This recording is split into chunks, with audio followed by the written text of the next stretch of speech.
In 1981, every fighter jet on Earth obeyed the same trade-off. Speed came from smooth, swept-back metal. Stealth came from awkward radar-absorbing shapes that could barely break the sound barrier. No aircraft engineer alive had built one that did both. The consensus wasn't written down anywhere, because it didn't need to be. It sat in every wind tunnel report, every radar cross-section chart, every design review from Seattle to Fort Worth. An airplane invisible to radar, and an airplane fast enough to outrun a MiG-29 were two different airplanes, built by two different philosophies, and no one had found a way to make them the same machine. Radar didn't care about intentions. It cared about edges. A sharp corner, a straight vertical fin, an exposed engine inlet. Each one threw a signal back to the ground clear enough to put a missile in the air before a pilot ever saw the launch. Every air force on the planet accepted this as physics. It wasn't. It was a habit, one nobody in the industry had been forced to break.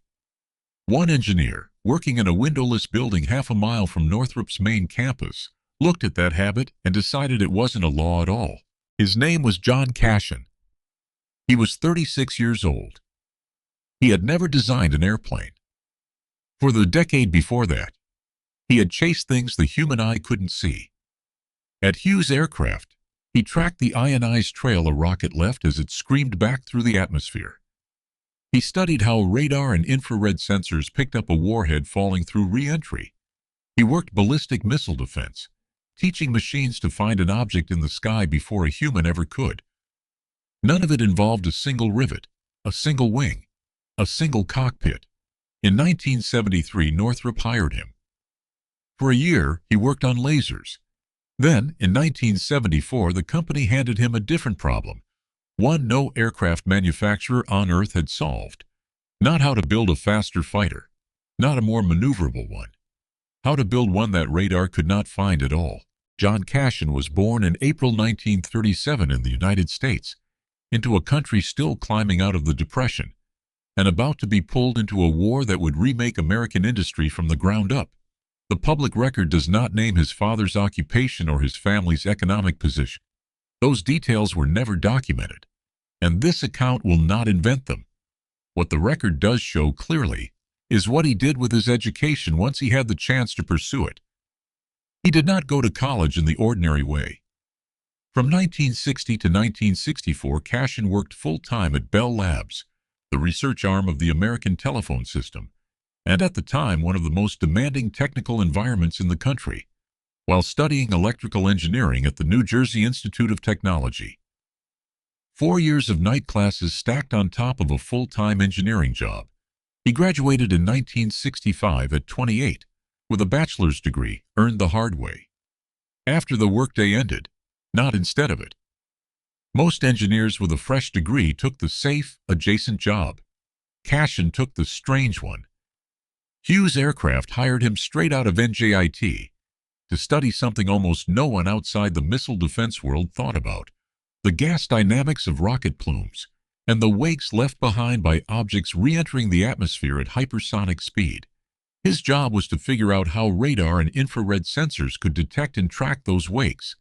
In effect, to understand how a fast-moving object betrays its own location to the machines hunting it.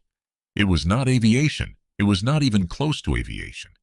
It was the physics of things trying not to be seen, or trying to be seen anyway, depending on which side of the sensor you were building for.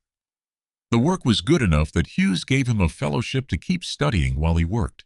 In 1971, Cashin completed a PhD in electrical engineering at UCLA, 6 years after his bachelor's degree, and entirely on the strength of research he was already doing on the job.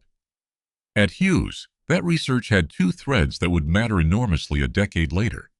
The first was tracking the rocket plume of the Surveyor lunar lander, refining how sensors separated a real signal from background noise, tens of thousands of miles from Earth. The second was radar discrimination work for the Hard Sight program, an American anti-ballistic missile effort built around a single brutal problem.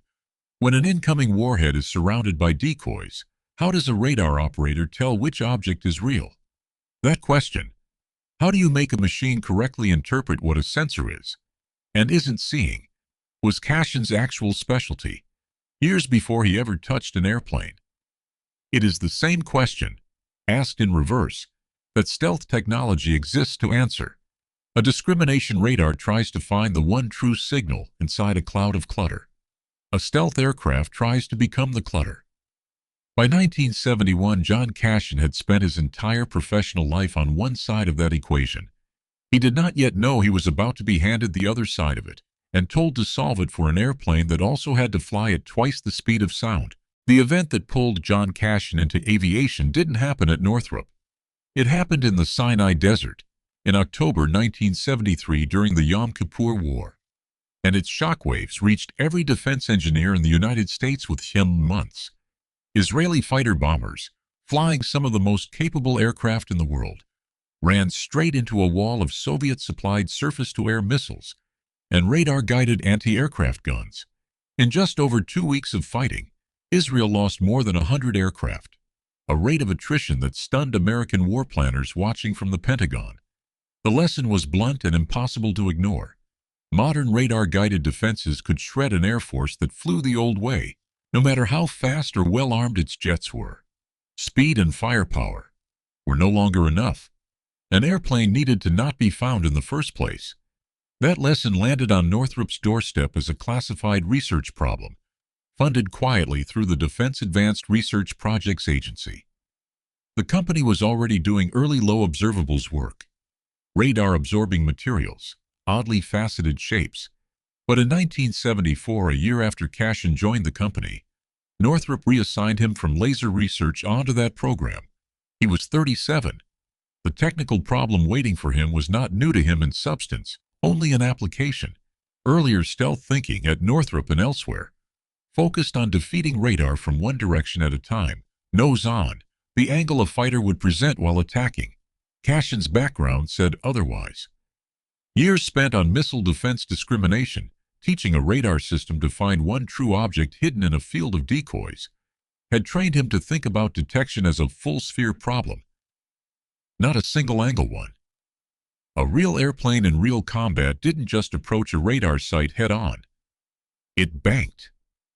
It turned. It exposed its belly, its tail, its engine inlets. At every angle a radar operator might be watching from. Cashin argued that a truly survivable aircraft couldn't just hide its nose. It had to manage its radar signature from every direction at once, a much harder problem, because reducing reflectivity from one angle often increased it from another.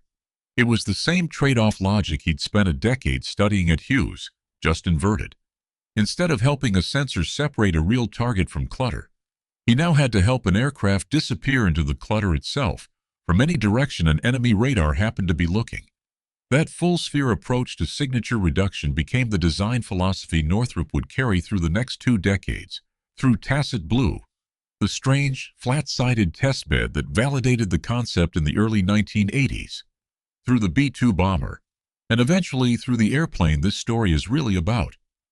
It started as one engineer's answer to a narrow technical argument inside a classified program. It did not stay narrow for long. By the time the Pentagon came looking for a new fighter to replace the aging F-15, John Cashin was no longer a missile defense physicist who had wandered into aviation.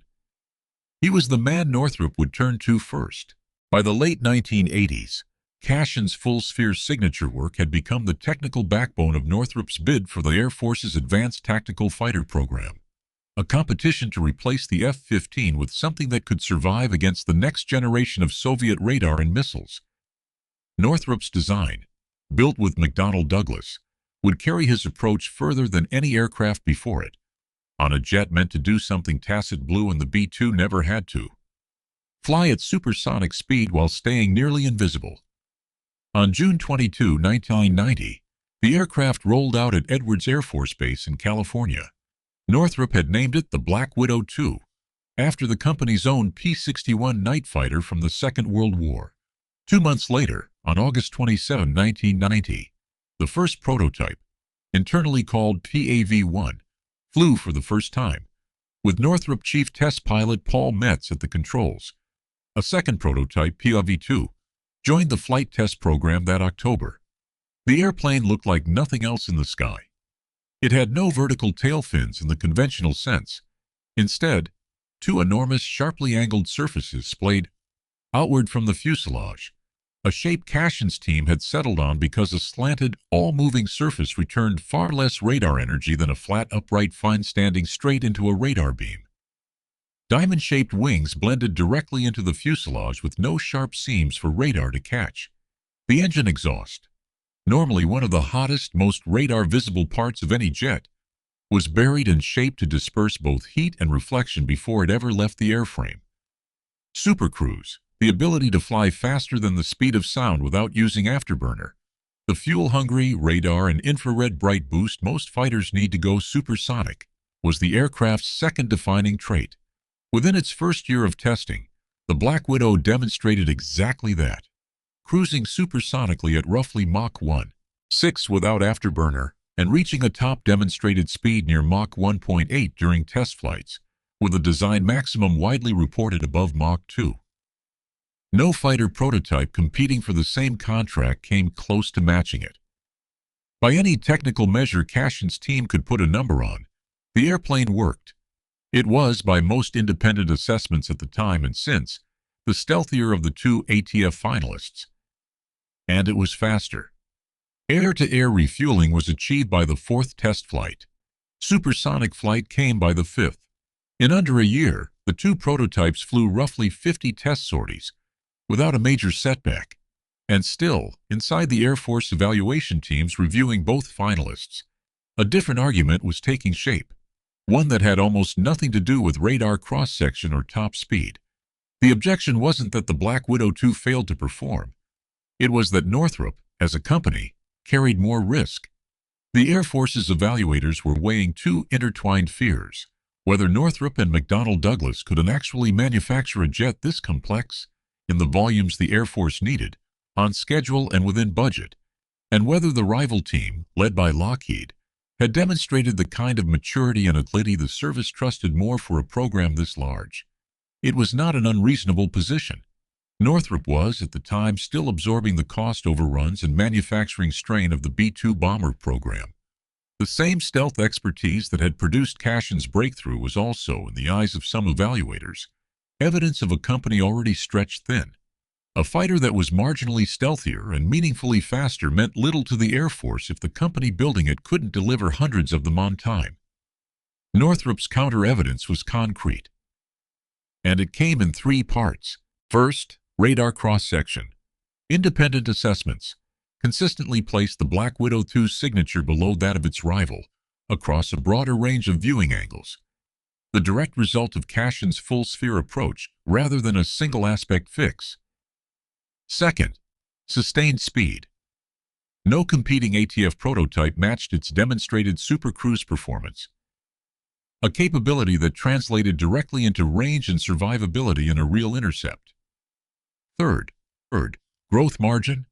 The airframe's shaping and internal volume left more room for future engine and sensor upgrades than its rival's tighter, more conventional layout allowed. None of it changed the outcome the Air Force evaluators were converging toward.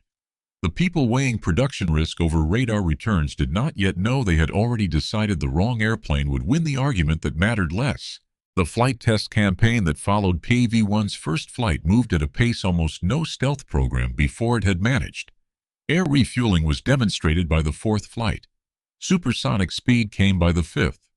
On October 26, 1990, PAV-2, the Gray Ghost, painted in two shades of gray rather than PAV-1's charcoal, made its own first flight, with test pilot Jim Sandberg at the controls. Northrop now had two prototypes flying in parallel, and the data started coming in fast. It did not come in clean. PAV-2's second flight ended with the left engine malfunctioning, forcing a landing on one engine alone. On November 21st, a blocked air-sense line let pressure build inside the fuel tanks as the aircraft climbed, a problem serious enough that ground control talked the jet down before the tanks reached their structural limits. These were not minor footnotes. They were the kind of incidents that, in a less disciplined test program, could have ended in a lost airframe. Northrop's team worked through them, and PAV-2 settled into reliable service for the remainder of the campaign. By the time both aircraft wrapped up flying in December 1990, the two Black Widow IIs had logged 50 test sorties and 65.2 hours in barely 3 months. On November 29th, the two prototypes flew together for the only time in the entire program. Metz in PAV-1, Sandberg in PAV-2, in formation over the Mojave Desert. The following day, PAV-1 closed out its flight test career with a 6-flight surge and flutter sequence that pushed the aircraft to Mach 1.8, the highest speed it would ever reach. Its flight test program, start to finish, had lasted 93 days. Across the runway at Edwards, a different team was running its own campaign on an entirely different philosophy. The Lockheed-led group, Lockheed paired with Boeing and General Dynamics, had rolled out the YF-22 that same year and flown it for the first time on September 29, 1990, 4 weeks after PAV-1, where Cashin's team had built toward the lowest possible radar signature from every angle. The Lockheed team had built toward agility, thrust vectoring engine nozzles that let the YF-22 point its nose in directions its airframe wasn't yet pointed, a maneuverability advantage no amount of stealth shaping could replicate. Both teams knew exactly what the other was betting on. It was not a contest run in secret from either side. It was two fully formed philosophies of air combat, flown within sight of each other's hangars, headed for the same decision. Cashin's belief, by every account from those who worked with him, was not simply a technical preference. He held, and would say for decades afterward, that raw agility was a fading advantage in modern air combat, that a jet an enemy radar couldn't reliably find in the first place would win more fights than a jet that could outturn a missile after being detected. It was a specific, falsifiable claim about the future of aerial warfare, not a vague statement of pride in his own work. Northrop's whole engineering case for the Black Widow II rested on it. Neither side entered the fly-off with unlimited institutional strength behind it. Northrop, in these same years, was carrying the weight of the B-2 bomber program, the same low observables expertise that had produced Cashin's breakthrough, but also a program running years behind schedule and billions over its original budget, a fact that had drawn sustained congressional criticism throughout the late 1980s. And the ground underneath the entire ATF competition was shifting in ways neither engineering team controlled. The Berlin Wall had fallen in November 1989. The Soviet Union that the advanced tactical fighter was built to outfight was, by 1990, visibly beginning to come apart. A shrinking threat meant a shrinking program. The Air Force's eventual production order for the winning design would be a fraction of what planners had projected when the ATF competition began. Every dollar of production risk now mattered more, not less, because there would be far fewer dollars to spread it across. By December 1990, both jets had flown everything the Air Force asked of them. Both had met the program's technical requirements. And Northrop, coming off the most technically ambitious flight test campaign of its history, was about to be judged on a different set of numbers entirely. Not the ones on Cashin's radar cross-section charts, but the ones on a Pentagon Budget Office's risk assessment. On April 23, 1991, Secretary of the Air Force Donald Rice walked into a press room at the Pentagon to end 18 months of waiting. 2 airplanes had been built, flown, and tested against a shared set of requirements. 2 teams had done everything the Air Force had asked of them. Now only one name would leave the room with a contract. Rice's statement was short, and it was not built on a single disqualifying flaw in either design. Both aircraft, he said, met the Air Force's requirements. The decision came down to something harder to put on a data sheet. Confidence. The Air Force had more confidence in the Lockheed-led team's ability to deliver the aircraft on schedule and within budget, at the production scale the service would actually need. And where the 2 designs traded advantages, Northrop's edge in radar signature and sustained speed against Lockheed's edge, in demonstrated agility, driven by thrust vectoring engines that let the YF-22 point its nose independent of its flight path. The Air Force weighted maneuverability higher. Northrop had not stood still waiting to lose. Through the second half of 1990, program engineers pressed their case in every review that would hear it. Radar cross-section numbers below the rival design across a wider range of angles, supercruise performance no competing prototype had matched. An airframe with more room to grow into future engines and sensors was not a passive argument. It was the same case Cashin's team had been building since the aircraft's earliest design reviews, that in a real intercept, not being found mattered more than outturning a missile after being found. The engineers believed the numbers. The problem was that the decision in the end was not going to be made by engineers alone. Paul Metz, the test pilot who had flown PAV-1 on its first flight, and who would later fly the production F-22 as well, making him the only pilot to take both ATF bloodlines into the air for their first flights, put it plainly years afterward. Not everyone in a position to choose a fighter aircraft was an engineer, and Lockheed had understood how to present and market its airframe far better than Northrop had. It was not an accusation of dishonesty. It was an admission that a defense competition is decided by people, in a room, weighing a program's risk as much as an airplane's performance, and that Northrop, coming out of the strained over-budget B-2 program, walked into that room already carrying a credibility problem no radar chart could fix. There was no single official who seized the Black Widow 2 from Northrop out of personal grievance. There was no rival executive settling an old score, no bureaucrat with a documented vendetta.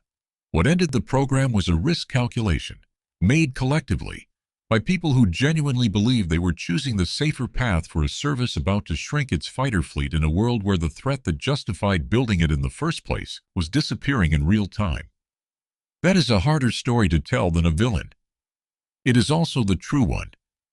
The mechanism of loss was simple and total. There was no forced stock transfer, no bankruptcy filing, no dollar figure attached to a seizure. Because nothing was seized, there was simply no contract. The Air Force would buy the YF-22, developed into the F-22 Raptor. It would not buy the Black Widow 2. Two prototypes that had flown 50 combined sorties, reached Mach 1.8, and demonstrated a radar signature. The Air Force itself acknowledged was the lowest of the two finalists, would never receive an order for a single production aircraft. For John Cashin, the man who had spent 17 years building the full-sphere stealth philosophy the aircraft embodied, the loss carried no criminal charge, no exile, no dramatic downfall. It carried something quieter and, in its way, harder to dramatize. An airplane he believed was right, by every number he could produce, simply stopped existing as a program. The two prototypes that had flown together over the Mojave Desert on November 29th would never fly again. Metz, reflecting on it decades later, refused to frame it as shame. "Never hang your head in shame about what we did," he said. They had built something that could stand beside anything else in the world, and in many respects exceed it.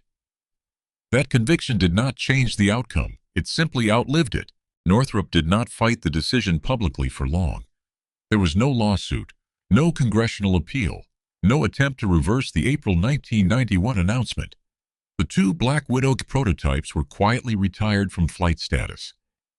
PAV-1. The aircraft Paul Metz had flown on its first day, the one that had carried the Black Widow 2 name, and the red hourglass marking Northrop management had ordered removed before the public rollout, eventually went to the National Museum of the United States Air Force in Dayton, Ohio, where it remains on permanent display in the Research and Development Wing. PAV-2, the Gray Ghost, fared worse. It sits today outdoors at Northrop's own facility in California, its engines long since removed. Exposed to weather, the aircraft was never designed to endure sitting still. The official record of the decision, as the Air Force presented it in 1991, was clean and procedural. Both aircraft met requirements. The Lockheed team offered greater confidence in program execution. The YF-22 moved forward. What the engineers who built the Black Widow 2 experienced was less tidy. It was the sense of watching a technically superior case lose to a better managed one, not through any single dishonest act, but through the ordinary grinding reality that a defense program is won as much in the review room as in the sky. Metz's own later assessment, that Lockheed simply understood how to present and market its airframe, was not an accusation of wrongdoing. It was closer to a professional autopsy, delivered without bitterness, decades after the fact. There was no financial ruin, no forced resignation, no health collapse to report. That absence is itself the honest shape of this story. Not every institutional loss ends in personal catastrophe, and this account will not manufacture one to fit a more dramatic pattern. What actually happened to John Cashin was quieter and, in its own way, more instructive. He did not leave Northrop. He became chief scientist and vice president for the very program his stealth philosophy had helped make possible in the first place, the B-2 bomber, now moving from development into the most demanding phase of its production. It was pioneering work, he said of those years. Every day was a discovery. The Black Widow 2's cancellation did not end his career. It redirected it back toward the aircraft his full-sphere signature approach had originally been built to serve. His path afterward carried him further still, a stretch as a research leader with Australia's Defence Science and Technology Organization, and eventually his own consultancy, advising on aerospace and defense projects into his later years. There was no single dramatic ending to John Cashin's story, no exile, no ruin. There was a man whose signature achievement never entered service, who kept working anyway, and whose actual legacy would not become clear until long after most people had stopped thinking about the airplane that lost. What did not survive intact was Northrop's independence. The financial and reputational strain of the ATF loss, layered onto the B-2 program's cost overruns, and a shrinking post-Cold War defense budget, pushed the company toward consolidation rather than collapse. In 1994, Northrop merged with Grumman to form Northrop Grumman, a restructuring driven by the same industry-wide contraction that had made the Air Force so risk-averse about a smaller manufacturer in the first place. The company that had built the Black Widow 2 did not disappear. It became something larger, carrying Cashin's stealth philosophy with it into a defense industry that was rapidly consolidating around a handful of prime contractors, big enough to absorb exactly the kind of program risk that had cost Northrop the ATF contract. The engineering philosophy John Cashin spent nearly 2 decades building did not die with the Black Widow 2. It kept working inside programs the public wouldn't fully see for years. The first was already flying by the time the ATF competition ended. The B-2 Spirit, the bomber Cashin had been named chief scientist for in 1982. 9 years before the YF-23 lost its contract, entered service with the United States Air Force in January 1997. 21 were built. It remains, decades later, one of the most capable stealth aircraft ever fielded, and Cashin is listed as one of 3 Northrop engineers holding the aircraft's patent.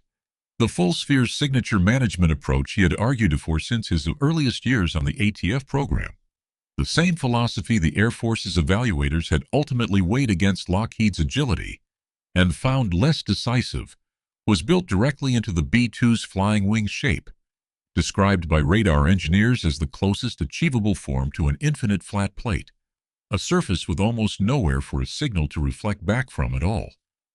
The second program came decades later, and by then Cashin was no longer part of it. In October 2015, the Air Force awarded Northrop Grumman the development contract for a new stealth bomber, the B-21 Raptor, intended to eventually replace both the B-1 and the B-2 in service. John Cashin had retired from Northrop in 1993 as chief scientist and vice president, 22 years before that contract was signed. He had no design role in the B-21, no seat in its engineering reviews, no hand in the aircraft that would carry his low observables philosophy into a new generation. The company unveiled the first B-21 publicly on December 6, 2022, and flew it for the first time on November 10, 2023. A program built by engineers who, in many cases, had not yet been born when Cashin first argued that radar signature mattered more than raw agility. The third piece of his legacy was smaller and stranger. Long after the YF-23 itself stopped flying, its shape kept working, not as a weapon, but as an image. The diamond wing airframe and slanted V-tails Cashin's team had built to defeat radar became recognizable enough to outsiders that the aircraft turned up repeatedly in films, video games, and military models over the following decades. An unusual second life for a jet that never received a single production order. The Air Force had judged the design on production risk and confidence. Popular culture judged it purely on how it looked, and kept choosing it. There was no dramatic seizure to reconcile, no factory renamed by the institution that had taken it. But there was a quieter version of the same gesture. In September 2013, 22 years after the ATF decision, and 20 years after Cashin's retirement, Northrop Grumman published a commemorative book on the B-2 program, timed to the Air Force's designated year of the B-2. The company built its account of the aircraft's stealth breakthroughs directly around Cashin's own recollections. It was pioneering work, he told them. Every day was a discovery. The institution that had absorbed his ATF loss into a broader company restructuring now held him up as the origin story of its most celebrated aircraft, the honor arriving decades after the program that had actually made his name public. What happened to Northrop's stealth infrastructure after 1991 was not destruction. It was consolidation into something larger and, eventually, more dominant than the company that had lost the ATF contract. The 1994 merger with Grumman folded the Black Widow II's engineering lineage into a single, larger prime contractor, one now positioned, 3 decades later, to win the B-21 contract outright rather than compete for it against a rival team the way Cashin's generation once had. The company that had been judged too great a production risk to trust with America's next fighter became, within a generation, the company the Air Force trusted with its next bomber. The corporate and technical through line from the Black Widow II to the present day runs through exactly the chain of names this format promises, and every one of them is real. Northrop Corporation, the company that built the YF-23, merged with Grumman in 1994 to become Northrop Grumman, a restructuring driven by the same shrinking, consolidating post-Cold War defense industry that had made the Air Force so wary of trusting a single mid-sized contractor with the ATF program in the first place. Northrop Grumman carried Cashin's stealth engineering culture forward through decades of B-2 production and sustainment. Then in October 2015 won the development contract for the B-21 Raptor outright. Not as an underdog challenger this time, but as the incumbent the Air Force trusted most with the next generation of low observable strike aircraft. The B-21 flew for the first time on November 10, 2023 at Edwards Air Force Base, the same test range where PAV-1 had first left the ground, 33 years and 2.5 months earlier. With Cashin's original full-sphere signature philosophy built into an airframe he had no hand in designing. Was he right? The honest verdict runs in his favor, though not cleanly. Cashin's specific claim that in future air combat, not being detected would matter more than winning a turning fight after detection did not win the argument that decided the ATF contract in 1991.